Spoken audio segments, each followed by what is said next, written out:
Assalamualaikum warahmatullahi wabarakatuh. Salam sejahtera bagi kita semua, saudara-saudara sebangsa dan setanah air. Semoga Anda semua sehat selalu dan dalam lindungan Allah Subhanahu wa Ta'ala. Pada video kali ini saya ingin membahas berita ya dari kumparan.com, yaitu berkaitan dengan politik, yaitu koalisi yang didambakan oleh Partai Golkar. Jadi beberapa waktu lalu terjadi pertemuan antara Ketua Partai Golkar, Ketua P3 dan Ketua PAN, yaitu Bapak Erlangga Hartarto, Suharso Manoarfa dan Zulkifli Hasan, di mana dalam foto itu masing-masing berfoto bertiga dan mereka bersulang, yaitu pada tanggal 12 Mei 2022, di mana ketiga ketua umum partai politik itu bertemu di Heritage Menteng, Jakarta Pusat. Nah, Golkar menggambarkan bahwa pertemuan tersebut mensepakati terbentuknya koalisi partai politik antara Golkar, P3 dan PAN yang dinamakan Koalisi Indonesia Bersatu. Nah, koalisi tiga partai ini adalah yang pertama menjelang pemilu 2024 dan diklaim ini tidak mendadak atau tidak ujuk-ujuk terbentuk, tetapi sudah ada planning, karena sebelumnya bendahara Golkar itu Dito Ganinuto mendapat tugas dari ketua umumnya Erlangga untuk menyatukan visi ketiga parpol, sehingga ia menjajaki pandangan PAN dan pandangan P3 setidaknya 4 bulan terakhir ini, serta mendampingi Erlangga untuk menyusun strategi atau roadmap untuk menggapai kemenangan di 2024. Nah, sebelum terbentuk, para ketua umum partai ini telah beberapa kali bertemu baik formal maupun informal. Nah, para ketua umum partai ini telah bertemu beberapa kali. Mereka memang sudah saling kenal sejak lama. Erlangga dan Suharso misalnya pernah sama-sama di Komisi 7 DPR RI bidang energi dan industri pada 2004. Dan keduanya pun kini sama-sama menjabat menteri di kabinet Jokowi. Sedangkan Dito sendiri pernah bersama-sama dengan Zulkifli Hasan mengurus Kamar Dagang Industri Indonesia, di mana waktu itu sebagai waketum dan Pak Yu sebagai pengurus. Nah, dari rangkaian pertemuan dan obrolan antara tiga ketum partai tersebut terbangun chemistry dan mereka merasa cocok dan mendapatkan formulasi yang pas untuk berkoalisi. Mereka, PAN dan P3 itu religius, sedangkan Golkar adalah nasionalis. Jadi ini merupakan koalisi religius nasionalis. Nah, Koalisi Indonesia Bersatu menggelar rapat beberapa kali untuk menindaklanjuti kesepakatan di antara mereka.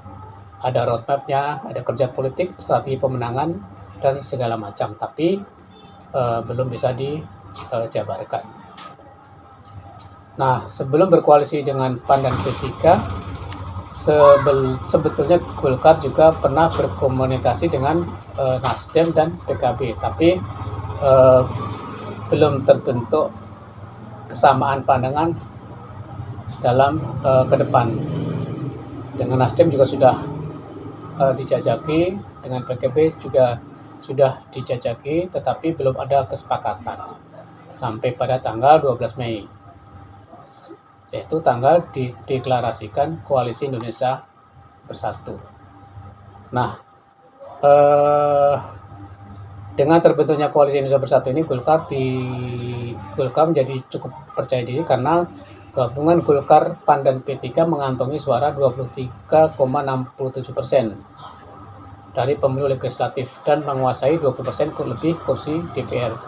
Yang terakhir, membuat koalisi tersebut memenuhi ambang batas pencalon presiden dan wakil presiden, yaitu presidensial threshold, sebab Undang-Undang Pemilu Nomor 7 Tahun 2017 mensyaratkan bahwa pasangan capres-cawapres diusung oleh partai politik dan gabungan parpol yang memiliki 20% kursi di DPR atau 25% suara sah nasional pada pemilu legislatif. Nah, bagi Golkar, mengamankan tiket menuju Pilpres adalah mutlak, sebab sesuai keputusan Musyawarah Nasional Golkar 2019 dan akan mengusung sebagai sang ketum Airlangga Hartarto sebagai calon presiden. Jadi sampai hari ini yang benar-benar punya tiket ke Pilpres 2024 adalah PDIP dan kami, Koalisi Indonesia Bersatu. Jadi PDIP sebagai pemenang pemilu legislatif 2019 memang menjadi satu-satunya partai yang menguasai 20% lebih kursi DPR. Nah, itu totalnya 128 kursi dari 115 atau 25% yang disyaratkan untuk mengajukan calon presiden dan wakil presiden. Nah, terlalu dini bagi koalisi untuk bicara capres, sebab pemilu masih 2 tahun lagi dan politik bersifat dinamis. Yang penting bisa maju dulu, itu ungkap dari tokoh Golkar. Nah, Sekjen PAN menyatakan, Sekjen PAN itu Edi Suparno menyatakan bahwa masing-masing anggota koalisi cukup paham situasi dan tidak saling memaksakan kehendak. Nah, soal capres akan menyusul dibahas secara progresif seiring perjalanan koalisi ke depan.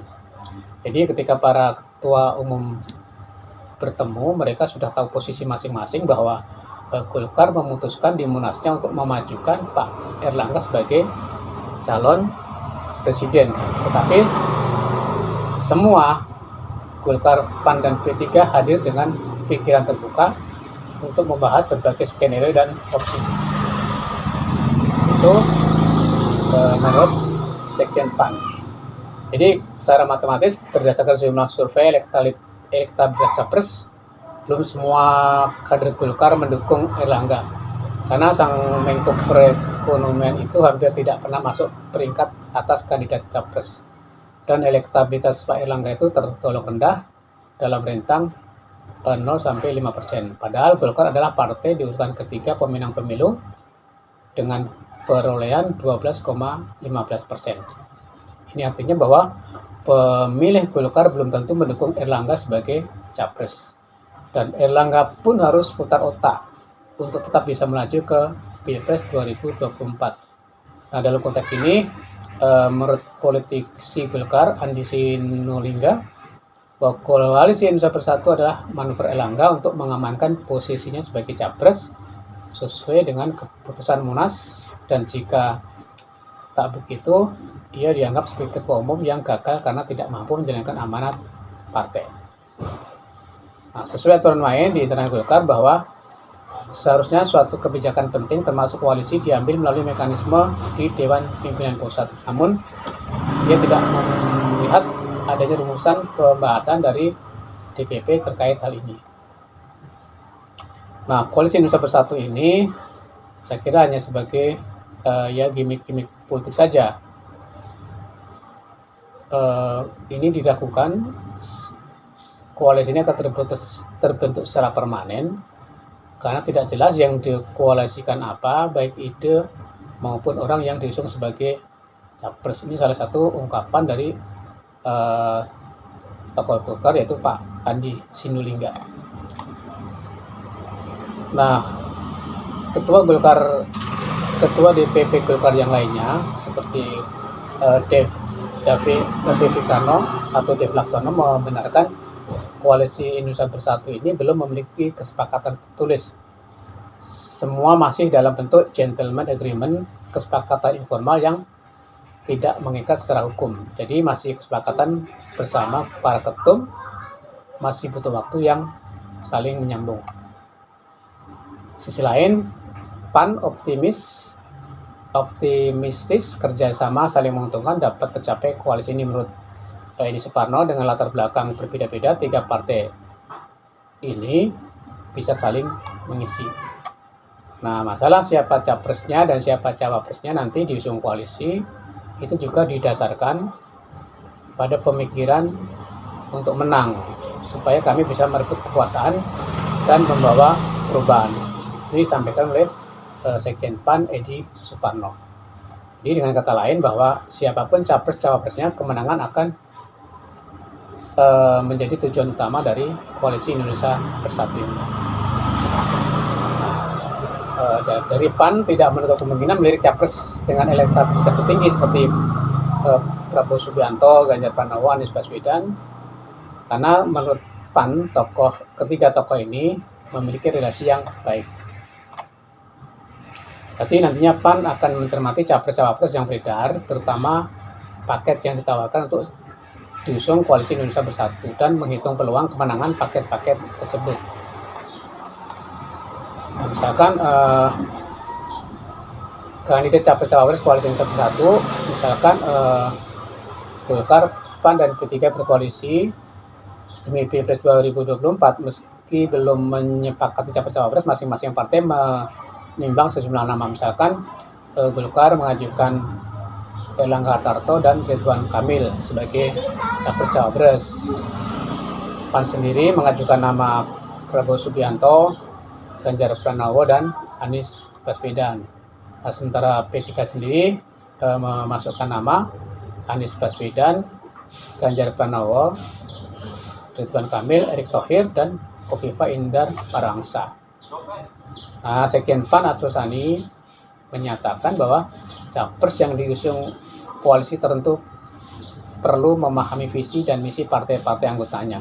Jadi ia mencontohkan bahwa Erlangga maju, maka ia harus mengetahui arah dan tujuan PAN dan P3 meskipun ia dari Golkar. Nah, agar koalisi ini tidak menjadi koalisi pragmatis atau koalisi dagang sapi atau sekedar jadi kendaraan buat pasangan calon itu.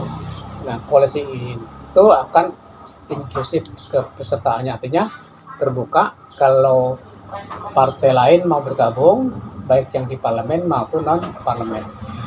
Jadi dipastikan bahwa partai-partai anggota KIB berniat meneruskan pekerjaan Pemerintah Jokowi.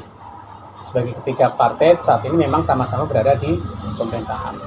Meski Golkar ada partai dengan perolehan suara terbesar, ketua umumnya mereka yaitu Erlangga tak realistis nggak maju sebagai capres karena elektabilitas dari Erlangga Hartarto itu masih rendah. Popularitasnya masih sangat rendah dibanding dengan tokoh-tokoh lain. Oleh karena itu, yang paling realistis adalah mencari tokoh populer untuk diajukan. Nah, nama-nama seperti Anies Baswedan, Ganjar, Ridwan Kamil, dan Kofifa Indar Parawansa dirasa lebih masuk akal karena mereka cukup populer. Selain itu, keempatnya belum memiliki kendaraan politik atau bukan elit politik. Nah, Golkar adalah salah satu kekuatan politik utama di Indonesia yang mangkrak sampai ke bawah. P3 juga demikian, dan PAN punya masa ormas yang cukup solid di antara partai-partai berbasis umat Islam. PAN juga dalam beberapa pemilu terakhir cukup konsisten dengan perolehan suara yang stabil. Tapi hati-hati bahwa koalisi bisa rontok bila tidak cerdas atau tidak cerdik memilih figur capres-cawapres. Dan koalisi bertahan atau tidak sangat ditentukan oleh sejauh mana mereka mampu menarik figur yang diusung dan apakah figur itu cukup meyakinkan untuk diterima publik. Kalau itu tidak terjadi, akan sulit untuk mempertahankan koalisi. Bukan tidak mungkin koalisi akan bubar di tengah jalan. Nah, Erlangga yang tampaknya sadar dengan elektabilitasnya yang menjadi hambatan, belakangan pun tampak berupaya mengerek popularitasnya dengan video-video yang bikin bersama Ridwan Kamil. Jadi Pak Erlangga juga sudah mulai gerilya di medsos dengan Kang Emil. Ya, Kang Emil itu sudah terbiasa main di medsos, yaitu untuk dalam rangka meningkatkan elektabilitasnya. Nah, apakah ini tengah mengincar Ridwan Kamil sebagai cawapres untuk mengakali elektabilitasnya yang stagnan. Jadi koalisi Indonesia Bersatu, jadi Golkar, P3 dan depan ini ya masih dini ya, jadi belum kuat. Ini masih meraba-raba, ingin mencari tokoh atau merumuskan siapa tokoh nanti yang akan diajukan. Jadi bisa juga Erlangga Hartarto, ataupun secara realistis harus mencari tokoh-tokoh yang populer yang memang belum diambil oleh partai lain, sehingga kalau itu bisa berhasil, bukan tidak mungkin nanti koalisi Indonesia Bersatu ini akan ada partai-partai lain yang akan bergabung, sehingga menjadi kekuatan yang kuat, di mana dari statement yang awal tadi bahwa koalisi ini akan melanjutkan kebijakan Jokowi dalam hal pembangunan. Siapa yang akan diusung oleh koalisi ini sebagai capres atau cawapresnya, kita tunggu saja, ataupun koalisi ini akan rontok di tengah jalan. Wallahu a'lam bishawab. Assalamualaikum warahmatullahi wabarakatuh.